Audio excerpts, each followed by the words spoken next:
everyone, and welcome back to Erasing the Stigma.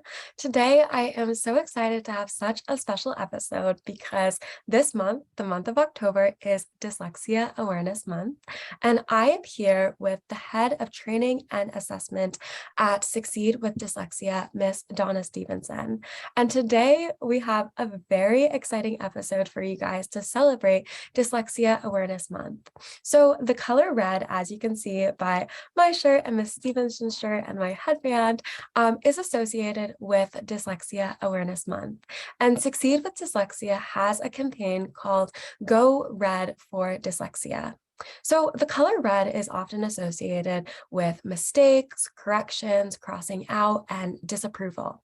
But Succeed with Dyslexia thought that it was time to change the connotation and the narrative behind the color red and take back the color that is often associated with feelings of shame and low self-esteem for many people with dyslexia.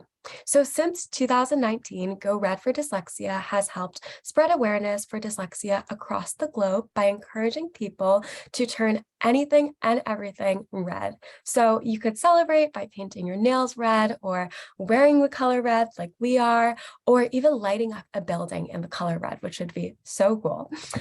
So over the month of October, I will be hosting a few special episodes like this one to celebrate Dyslexia Awareness Month and promote the Go Red for Dyslexia hashtag. So today we'll be doing a few fun activities to celebrate Dyslexia Awareness Month. But before we go into the activities, Ms. Stevenson, would you be able to provide a snapshot of what Succeed with Dyslexia is and also what the campaign is? Yes, thank you, Julian. That's a fantastic introduction. It's so lovely to join you, and I'm really excited about this conversation. So who we are at Succeed with Dyslexia, we're a non-profit organisation, and I guess the clue is in the title of what we call ourselves, Succeed with Dyslexia. We are all about inspiring individuals who have dyslexia themselves or somebody in their life or a colleague, a friend, whoever it might be, to really celebrate the gifts and talents of dyslexia, to realise that having dyslexia doesn't have to be a barrier to reaching your full potential as well. And we aim to work globally. So that's why it's so lovely to link with you in the USA. I'm here in the UK, and we really want to celebrate stories to inspire people. And sometimes that's experts who'll share their thoughts, and sometimes it's normal everyday people like us who've done extraordinary things, who've got lots of fantastic wisdom to share. And one of the main ways that we do that, Julia, is by talking to people like yourself and experts and teachers and children and all different people about dyslexia, and give people a platform in that way. So it really is all about communication. My job, as you said, my job title is training and assessment. So my part of the work that we do here is about raising awareness through training and helping individuals get assessed for their dyslexia as well, which is really important part of a journey. In terms of Go Red, and you explained it beautifully, so thank you. It really is about raising awareness through the month of October in all the ways that you shared, Julia, whether that's wearing red, it's lighting up buildings, it's having a coffee morning, it's having a Zoom, it's maybe if you're in the world of work, when you have your staff meeting, everybody wears red, whatever that might mean to you. And the reason we chose red, and it comes back to what you said, Julia, at the beginning. Yes, it's about taking back the colour, which can, for a lot of individuals with dyslexia, carry negative baggage with it because of red pens and so on and so forth that they may have had on their work from teachers and the like. So it's about reclaiming the colour and getting excited about celebrating dyslexia, because that really is at the heart of it. It's celebrating dyslexia, yes, raising awareness of it and understanding, but ultimately celebrating it as well. And I think that is such an amazing mission that you guys have to celebrate dyslexia. And I love that you guys are reclaiming the color red because Yes. red can be such a powerful color as well. And like the fact that we have pride in the color red, I just think is so amazing. And also going back to what you said about the mission of Succeed with Dyslexia, providing a platform for people to talk about their experiences with dyslexia, whether they're an everyday person or they're very successful. I think that is amazing because I mean, my goal in this is to erase the stigma behind dyslexia. And I feel like my goal is similar to your goal because I believe to erase any stigma, not even just those behind dyslexia, is speaking about how the stigma is wrong and showing that the stigma is wrong through personal experience. And the fact that you guys provide a platform to encourage those conversations, I think is just really amazing. And that one of the things you said, the way we could celebrate Dyslexia Awareness Month is having a coffee chat about talking about our experiences and just creating that platform and in a welcoming environment. So I think Succeed with Dyslexia is amazing. And I watch your video series that you guys have, and I love all of them. So it's really, really great. And so something that is really cool about your Go Red for Dyslexia campaign is that every year that you guys have celebrated it since 2019 is associated with a different, I guess, idea. So this year is the year of inclusivity, and last year, if I'm correct, was the year of creativity.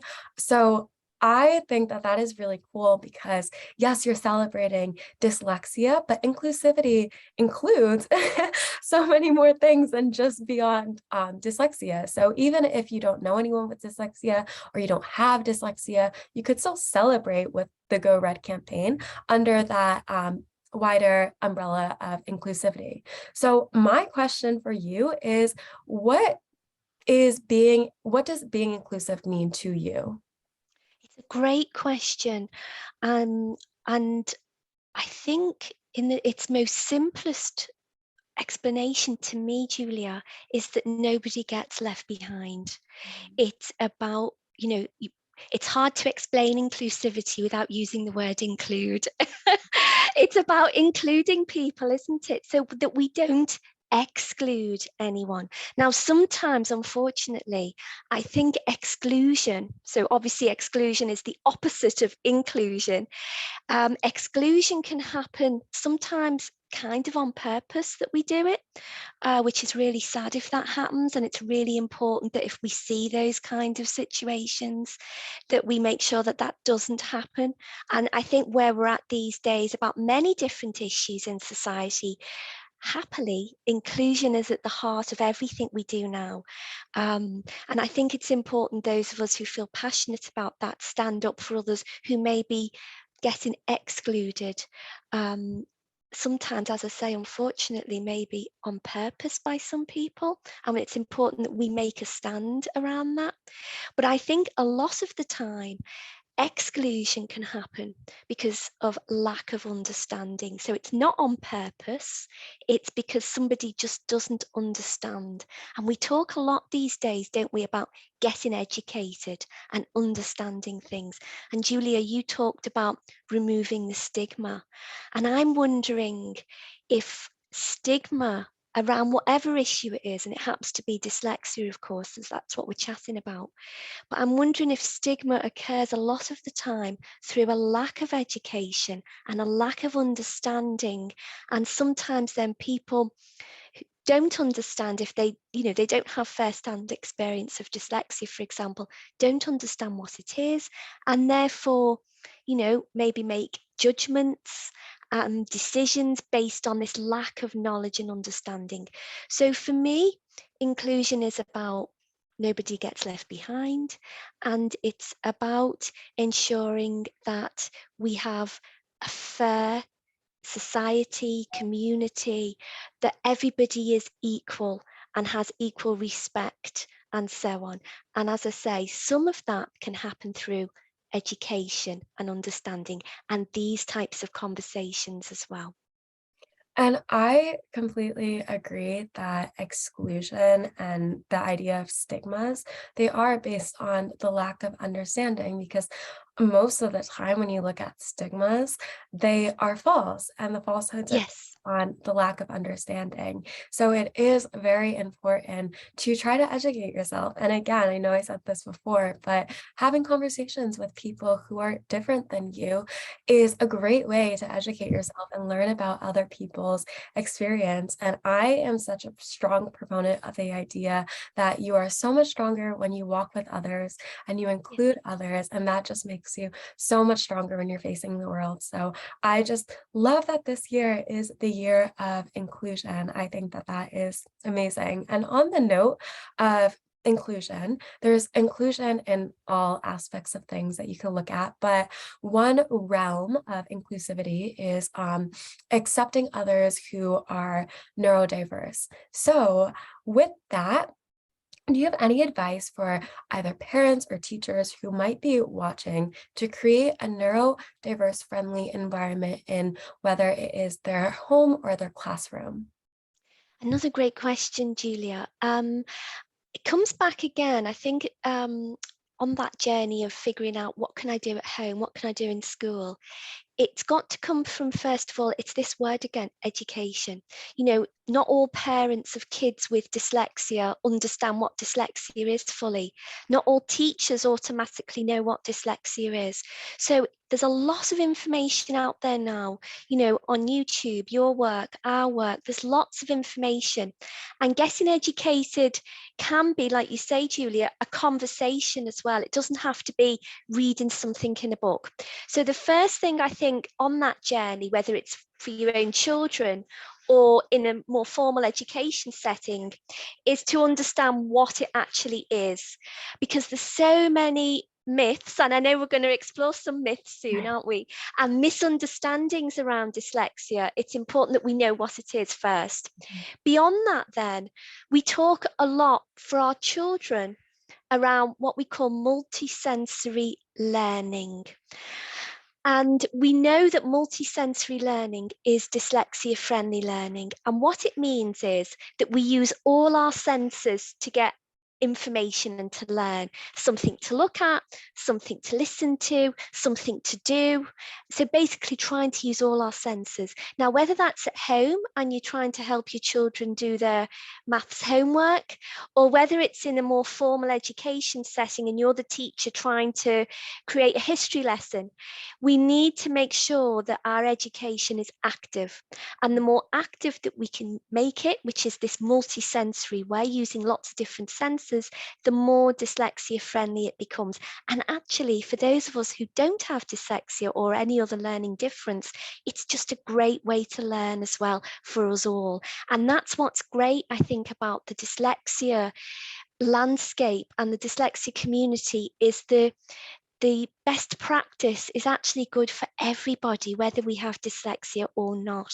So often when I get asked that type of question, Julia, that's what I think of. Understand what it is, and then start to become multisensory in how you work with your own children or you work as a teacher as well. I think that is great advice. I am a huge advocate for multisensory learning. And again, like what you were saying, it's not just beneficial for people with dyslexia, it's beneficial for everyone because it's extremely engaging. I mean, if you can learn something through song, dance, art projects, whatever it might be, it's engaging for everyone. And I it's what you were saying before about education and having parents and teachers understand what dyslexia is extremely important because it can better help them understand their child. And oftentimes I feel like if a child is struggling, may it be with their math homework or something, and you might be getting understandably frustrated with your child if your child isn't understanding how you are trying to communicate the instruction for the math homework. It is very important to communicate with your child instead of staying rigid in the way that you are trying to explain information to them, and learn from your child because your child is the one Yes. who is dealing with this. So it's very important to talk to them because just simply asking them, I understand that you are understanding the way that I'm explaining this information, but what about my explanation is hard for you to conceptualize or to understand? That should be your first point of education. And then from then on out, you can educate yourself on how you can make this form of instruction more understandable for your child. And that can be going to other parents or going through research, through readings online or websites. But I feel like oftentimes when we consider younger kids with learning differences, we kind of take away from their experience sometimes because they're so young and they have a hard time explaining what they're going through. But I think that we can learn so much from what children are saying. So that's also a very, very important part of that education. Yes, it really is, Julia. Everything you say, I totally agree with. When I've worked with adults, we talk, very successful adults, they talk a lot about metacognition. And what that is understanding yourself, understanding how you learn, how you use information. And when you dig a little bit deeper and say, okay, how have you developed that skill of metacognition? They'll talk about childhood, their parents encouraged it, their teacher encouraged it. So exactly what you say, Julia, no matter how young your child is, whether it's, as I say, your child or you're in a kindergarten or whatever, encouraging children to start to reflect on their own experiences, listen to them, encourage their own thinking and so on, which is called metacognition, is a great skill that helps us all, but especially those of us who have dyslexia as we get older and we go to college and so on. That skill is so useful. And it's exactly what you said, it starts in childhood. Mm. And I completely agree. I can attest to that. I am an extremely visual learner, and at a young age, I was always interested in trying to conceptualize things through art and visuals. And my parents saw that and they encouraged it in the way that they were trying to teach me information. And they made sure I was in art classes and that I knew how to translate my art into the way that I was processing information. And now I am in my senior year of high school, and I now know that when I'm learning difficult concepts and I can't necessarily understand them in the classroom, I could go home and conceptualize it through visual learning and making the what I was learning depictions of it in art form, and it's very helpful. And like you were saying, it starts in childhood, so that's very important. And if you might not know, like your child is a visual learner or how else they learn, you could, I think, at least in my experience, pick that up through their interest. So my interest was in art, which translated into my ability to be a visual learner. Yes, it's so interesting, and I think we're living through fantastic times in human development in terms of finding out all these things, Julia, isn't it? It's a really interesting time. Whilst, you've just been talking, I was also thinking about great role models. You're a fantastic role model. And it comes down to that phrase that we hear a lot these days: you can't be what you can't see. So showing our little children, whether it's famous people or somebody who just lives down the block who talks about their dyslexia, showing them different journeys and different pathways can inspire them as well. So I think, as well as the things that we're chatting about, great role models help as well, I think. I 100% Yeah. agree. And this is the last personal anecdote that I will. No, I love it. It's really useful. Thank you. But no, like I think that great role models are important. And as a parent and teacher, being a great role model, I or oftentimes like the connotation of a role model is that they're held up to such a high esteem. And that high esteem, you might not consider that being a great role model also shows your mistakes and your shortcomings. And I remember that my freshman year, I took physics, and trying to get into the swing of learning physics was difficult for me. And I remember that my physics teacher, she sat me down, and she was such an amazing role model to me. But basically, she had a conversation to me where she said that in college, she really, really struggled with learning physics. And her first semester of college, she failed all of her tests and exams for physics, but she kept working and she kept persisting through. And she got her PhD in physics, and she became a wonderful teacher. And prior to this, I knew she was an amazingly wonderful teacher, and she was so smart.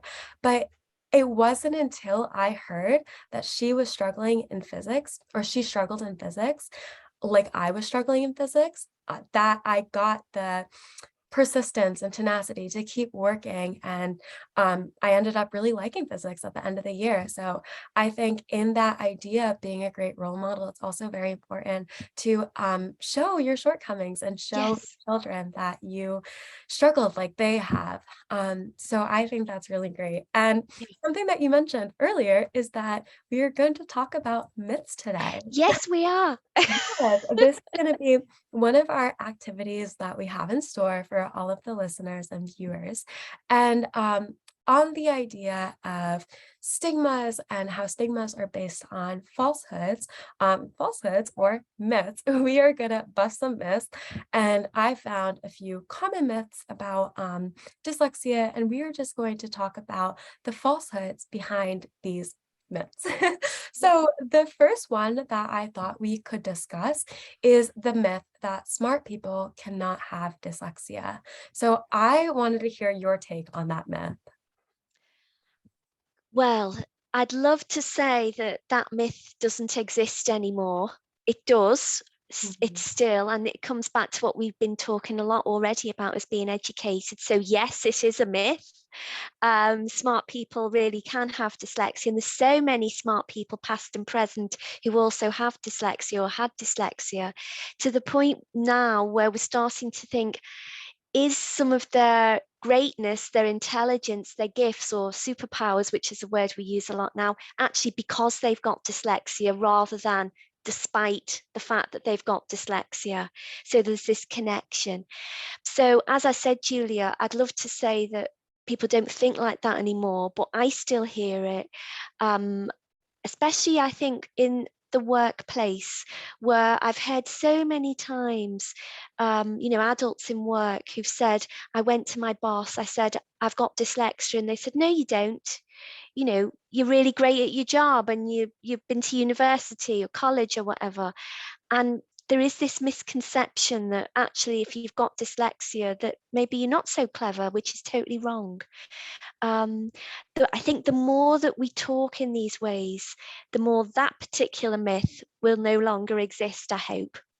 I hope as well, and I agree that it is definitely a myth, but it's such a detrimental one. And especially I hear it at school that if dyslexia makes it harder for you to take a written test or a written exam, and you might not be performing as strongly as you want to, you think that you're not smart, and that's because of dyslexia. And that is 100% not true. As you said, there's so many examples of people who are brilliant who have dyslexia, and dyslexia is a proponent of why they are so brilliant. And Yes. something that I am very passionate about is the idea that smart is such a subjective term. I mean, you might struggle in school or a class, and that's because the information is not being taught in a way that you necessarily understand, but that does not mean in the least bit that you are not smart.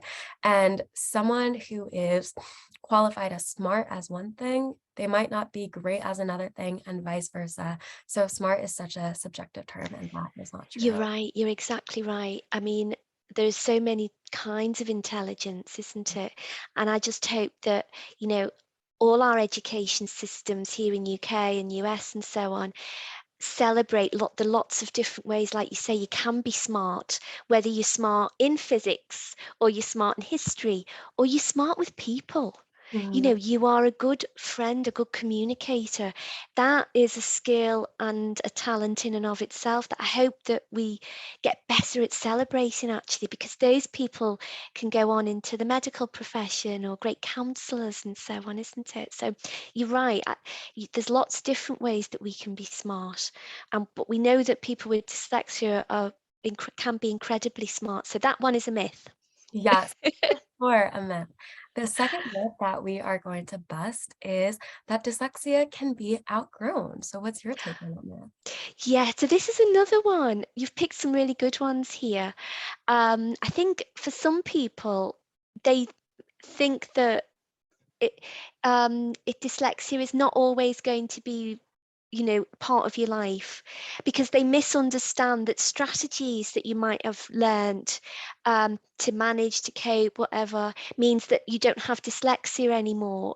Of course, you still have dyslexia. It just means that some of the challenges, maybe you've figured out how you can manage them. Mhm. The other part, I think, of that myth as well, Julia, is that dyslexia always stays the same, and Yeah. it evolves as we evolve as human beings and get older and so on. So how you may experience your dyslexia as a 9-year-old might be different to how you experience it as a 19-year-old and a 90-year-old. Same person who has dyslexia, but it evolves and changes as they change and grow up and evolve. So yes, it's always going to be there. It's going to be lifelong in its effects. And it may evolve and change as well. And that's why, again, at college or in work, what may have worked for you in year one or when you first joined the organisation, it might not work anymore. And we need to check in with our friends and our colleagues and our students and say, hey, are the things that we do still working for you? Or maybe we need to look again and have some other conversations. So yes, that is also wrong. It will be with you forever. A lot of people now, though, say that they're glad about that. That's not a bad thing that it's there, because hopefully what it becomes a friend. It's part of who they are, and it's kind of a friend to you, and it's with you on your life journey as well, isn't it? Yes, and I think that is such an important thing to check in with your colleagues or classmates or yourself, just like checking Yes, if what yourself. you were previously doing still works for you. And I also feel like a big part of that myth is not really understanding what dyslexia necessarily is, because I feel like there's the large perception of dyslexia is just struggling with reading. But Yes. while that is a component of dyslexia, if you have dyslexia, you might struggle with reading. When you have dyslexia, you're processing information differently, and there is definitely a lot of advantages to that. But I just saw kind of a survey, I guess, of like traits that people with dyslexia have. And for example, one of the things that you might have if you have dyslexia is that in when you're imagining things, you can imagine it in a 3D form better than other people. So that's not having to do with anything with reading. That's just a trait that you have because dyslexia makes you process things a little differently. So yes, it cannot be outgrown, but that is definitely not a bad thing. And I think that No. is very positive. The next myth we are going to go to, and I think this is a very important myth to bust, is that dyslexia cannot be diagnosed until third grade. Now, you'll have to help me out here, Julia. What age are children in third grade in the US? So I am almost positive that third grade is 8 and 9 years old. I'm pretty sure. Yeah, okay. So, yes, this is an interesting question. So, in terms of the myth, yes, it's wrong. So, that myth is busted. But it's a little bit more complicated, I think. From There's lots of information now. The more we learn about dyslexia, the more that when we look at our very young children, 2-year-old, 3-year-old children, we can start to think, yeah, there's some traits there already that may suggest dyslexia. And parents might spot these things in their children and, talk to healthcare professionals and education professionals and so on. In terms of a formal diagnosis, there are some programs out there now which can start to identify dyslexia in our 3-year-old children. But there's so much debate about whether we can trust that, because we also must allow our children to develop. And Mm, some children are just late getting to milestones or whatever it might be. And so we need to allow a little bit of time rather than identifying too soon. But mm, other people will say, well, the sooner we identify, the better. And these are the discussions that happen. Here in the UK, we normally say that we can't formally diagnose really before the age of 7. mhm. So that tends to be where we're at in the UK. However, Julia, like I said, there's people who will say, no, it can happen much earlier than that, or maybe it needs to happen later. So that myth is an interesting one. I think it's probably wrong, but it's wrong with a little bit of a discussion around it. But what do you think about that one? So, in the conversations that I have had, it's similar to the UK that the diagnosis can start at the age of 7.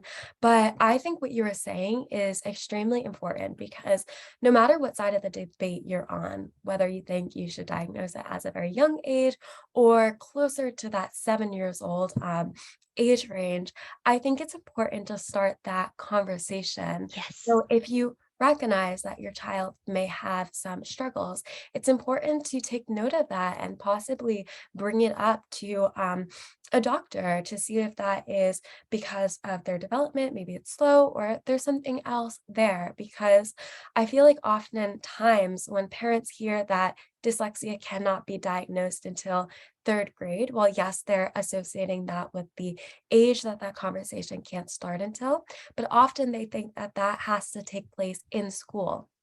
But it's important to recognize that that conversation can happen outside of school. Also, because depending on where you live or how your school district is set up, sometimes it's more difficult for your child to be evaluated in school than it is outside of school. And outside of school, if you're making note of these difficulties that your child may be having, even if they're not formally diagnosed with dyslexia, that doesn't mean that you can't start looking at ways of instructing your child that might be helpful. So this doesn't mean that you have to go down the path of formal intervention and you don't have to pay copious amounts of money to get tutoring unless that's what you want to do. But you could do other things like start doing some multisensory learning to see if that helps your child. So maybe if your child does get diagnosed later on, they have their tools in the toolbox. But if they don't get diagnosed and if this was just part of their development, they have other tools because like we were saying before, these tools are beneficial for everyone outside of the dyslexic community. So I agree that there are some caveats to this myth, but it is very important to make notes of these things and work outside of your school. Yes, I totally agree with you. And I think a lot of parents sometimes think, well, I can't do anything until this age, the magic age when maybe a diagnosis can happen. But you are exactly right, Julia. If parents suspect and want to give it a little bit of time to get to the age of 7 or whatever it may be, doing those things at home, multisensory learning, encouraging the metacognition that we've been talking about, thinking about learning, what you're good at, that's just a great way to learn anyway. When, as you say, they may not have dyslexia, but it's a great way to learn, even if you find out that they don't have dyslexia. So yes, but it's a Mhm. really interesting conversation, that one, isn't it? It is. It's such an interesting conversation. And this next myth kind of goes along with the conversation. So it says that if a child writes letters backwards, they have dyslexia. And I feel like that one we can quickly bust what we were saying previously, because that could just be a part of your child's development. It's actually typical for at a certain age for children to write their letters backwards. So if you see your child writing their letters backwards, that doesn't mean they have dyslexia. But again, that goes along with the conversation we are having. Maybe take note of that and Yes. see if there's other things that are coming up that are other dyslexia like characteristics that your child might be expressing. So Yeah. if you have anything else to say on That that. was a perfect answer. You're right. It can be just part of your literacy journey, and just make a mental note of it. We should really be seeing that by about 7, at 6 or 7, that should stop really. So Mhm. if it is going on beyond that age, then that's a red flag. Yeah. Talking about a red flag that maybe you need to talk to your teacher, your child's teacher, and so on. Yes. And this last myth, I also think we can bust pretty quickly given our previous conversation, but it is if a child with dyslexia can spend time practicing to read to outgrow their dyslexia. So I can give you the floor on this one. Okay, so this is again, you've picked some great myths here. So it's this idea, Julia, isn't it, that if you just work harder, do more, you will stop your dyslexia in some way or outgrow it or whatever. And we hear a lot of this, certainly in UK schools, where educators will say, this child just needs to work harder. And actually, it's a huge insult to a lot of children and their families, because often children with dyslexia work so hard, and it's this idea that it's just about doing more all the time, and that will in some way remove dyslexia from your life. No, it won't. And it's not always about doing more. It's about doing things differently a lot of the time. And I think when we talk about reading, and I know it's probably the opposite of where our cultures are at, for some individuals, especially those with severe dyslexia, we may have to get to the point in their learning journey that we have to accept that reading for them is always going to be a struggle, regardless of how hard they might work, or the lots of different ways that we've done with them, we've tried to teach them. And that's where technology can come in. So again, it's a really interesting myth, and it ties in with this idea of just do more, just do more, just do more. And actually, for a lot of young people, that is not what's going to happen. It's not about doing more. And actually, it's a really negative, I think, message that we can give, sometimes inadvertently, because we're kind of almost suggesting that there's a laziness there, or somebody's not trying hard, and that is so not where we're at these days. And I completely agree. I think the idea behind wanting to work harder, that comes from maybe like a positive place of like Yes, it is. It's eroding good in of itself. Yeah. yes, but I completely agree that when you're saying that to someone who's struggling, that comes off giving the connotation that you think they're lazy. And so I love what you were saying, that you shouldn't say let's work harder, you should say let's work differently. And differently might be pivoting in the way that you are receiving that information. And I love the fact that you brought up technology. I struggle with reading another personal anecdote, and a lot of technology that has helped me is audiobooks. I love reading Yes. books, but I listen to audiobooks or for my school reading, for textbooks, or just reading the instructions. I do text to speech. And Yeah. so even though I struggle with reading, instead of working harder, I'm working differently. And Yeah. I'm able to succeed in something that hard work wouldn't necessarily create that success. Yeah. So that is so important. Instead of working harder, work differently. Yes. And work smarter as Yes, well, work isn't it? smarter. Yeah, work Yes. smarter. Yes, that is completely true.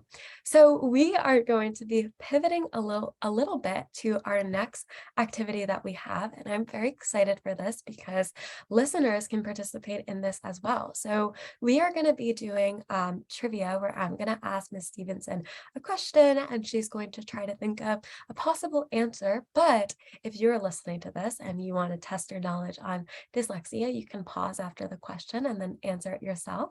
And then we'll be revealing the answer, and you could see how well you actually know dyslexia. So we will jump into that. So my first question for you and possibly listeners is, reportedly, one in how many people have dyslexia? And this is globally. Well, we still think it's 1 in 10. Mhm. Yes. But watch this space, Julie, because I think we might be going to figure out it might be as much as 1 in 6. So we'll see. But currently, it's 1 in 10. Yes, you're absolutely right on the reported number is 1 in 10, and you definitely could be right, especially in the conversations I've had with people through Erasing the Stigma. A lot of people didn't know that they had dyslexia just because the understanding of dyslexia is skewed, so it's underreported because you might not, be, I don't know, writing your letters backwards, so you think you don't have Yes. dyslexia, but the way you're processing information shows that you do have dyslexia, Yeah, so for listeners who are following along, 1 in 10 is the, correct answer for what's reported, but that might change, so it you is. Yeah. gotta stay tuned. Are we giving half a point if you say 1 in 6? Yeah, for sure. I think we should give a whole point for 1 in 6. I think that could be right. The second question is, what very famous scientist had dyslexia? Oh, now there's quite a few. I'm going to choose probably it's probably the most famous scientist, Albert Einstein. You are right again. So, listeners, Albert Einstein did have dyslexia, and there's definitely many other famous scientists, but he's very famous. But this goes back to that myth that we just busted that smart people cannot have dyslexia. So, if anyone says to you that you can't have dyslexia because you're not smart, you could retort back saying that Albert Einstein had dyslexia. So, I can have dyslexia too. And just know that dyslexia is in no way, shape, or form tied to your IQ. And Um, Julia, a little bit of trivia for your listeners. yes. It's around Albert Einstein that Mrs. Einstein scribed for him the theory of relativity. Oh, So wow. he must have had literacy issues, but obviously his ideas were amazing. So Mrs. Einstein wrote down for him the theory of relativity. Oh my So goodness. yeah, I did not know that. That is such a cool piece of trivia to know. yeah. I feel like we should give more credit to her. Can I That's get an extra really, point for that? yes, definitely. For sure. And any listener who knew that, you guys also can get some extra points for that one as well. That's really interesting. Yeah, it is, isn't it? Yeah, and the next one, this next question is also around the idea of IQ is not associated with dyslexia. So the question is, what percentage of NASA employees are dyslexic? Oh gosh, now that will be high. Uh, at least half, if not more. Yes, so you really know your dyslexia trivia, and it's actually over half, or over Yes. 50%. So I didn't find an exact number, but again, that shows that dyslexia is not tied to IQ, but it also shows all of the different paths that someone with dyslexia can go down, including being a NASA employee, which is amazing. That's Yes, so it is. interesting to Yeah. me. And okay, the second to last question is, so this is kind of a fill in the blank, I guess. But people with dyslexia often have a strong sense of what trait?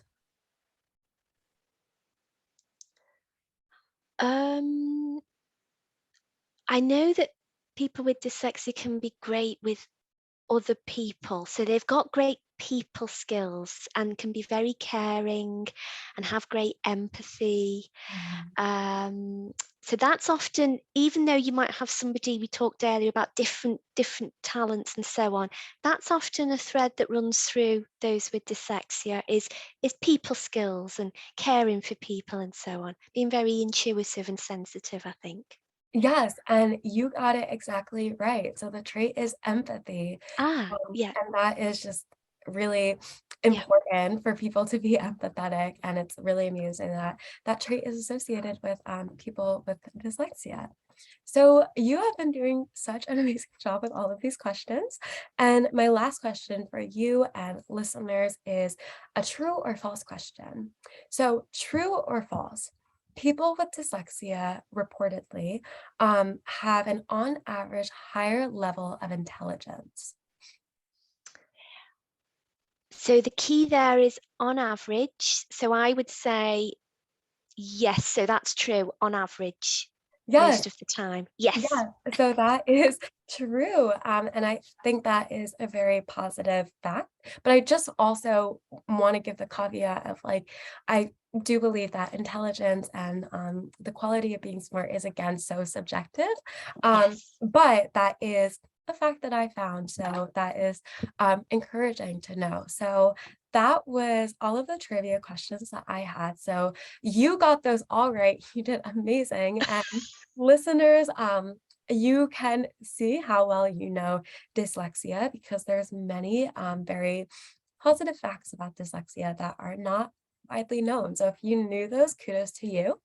And our next kind of talking point slash activity that we have, I'm actually very excited for. So this is on a broader topic rather than just dyslexia. It's on inclusivity because again, to this year is Succeed with Dyslexia's Go Red campaign's year of inclusivity. So if you are anything like me, you might like watching movies. And there are so many great movies on inclusive topics outside of dyslexia. And so I thought that we can share some of our favorite movies that talk about inclusivity and listeners might be inspired to watch one of these movies. So either I could start sharing my list of movies or you can go. It's totally up to you. Well, it's a great topic, and in my many years of being in the dyslexia world, I've never been asked this before, Oh, Julia. So wow. kudos to you. This shows that your mind, you think outside the box, as we say. I was thinking about, did I know a movie that was a real around dyslexia and very positive? And it's a quite an old movie now. It's in the 90s, and it's got the actor who's a very famous old movie star called Kirk Douglas. He's Michael Douglas's father, Mm. and it's called The Secret. People might want to have a look at this after they listen to our chat. And in the story, Kirk Douglas plays a grandfather who's always hidden his dyslexia all his life because he's ashamed, and it comes back to stigma. And I think only his wife and one of his friends knew he had dyslexia, but he's always been ashamed of it. Well, then he sees his grandson having struggles similar to what he has, and that's where finally, even though Kirk Douglas by this point is an older man, decides to talk about his dyslexia, and that's the secret of why the film is called The Secret. But it's a real feel-good movie, and it's really powerful actually, so I'd suggest you listeners might want to go and have a look at that one. As I say, it's quite old now, from the 90s, but an oldie but a goodie. It's still good, and it's a lovely story actually about, and dyslexia is very much at the heart of it, which is quite rare actually to find a film that talks about that stuff. That's amazing. I've actually never heard of that film, so I will definitely be adding that to the list of movies that I will be watching.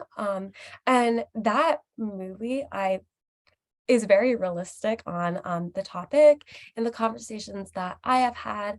And I know a lot of parents who have kids with dyslexia often discover that they themselves have dyslexia by seeing their child's struggles and now we are more cognizant of what dyslexia is and we are getting better at diagnosing it. So a parent might have not had that and seeing that their child is diagnosed with dyslexia and seeing the resemblance in traits, they might themselves either go forth with trying to find a diagnosis, or if they knew they had dyslexia, they might grow some pride in it like that character in the movie. So Yeah, I think that is a really, really cool movie, and I'm definitely going to add that yeah, it's onto really my lovely. list.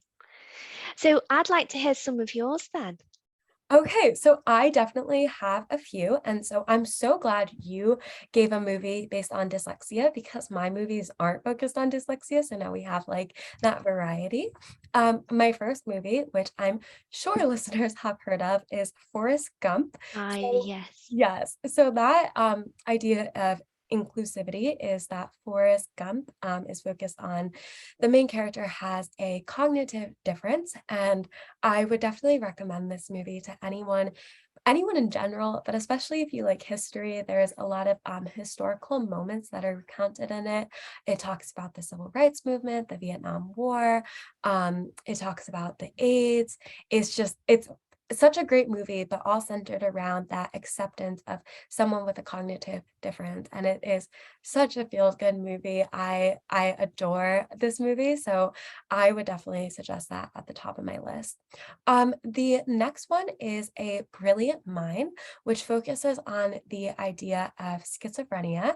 And so if you like economics, I'm actually very interested in economics.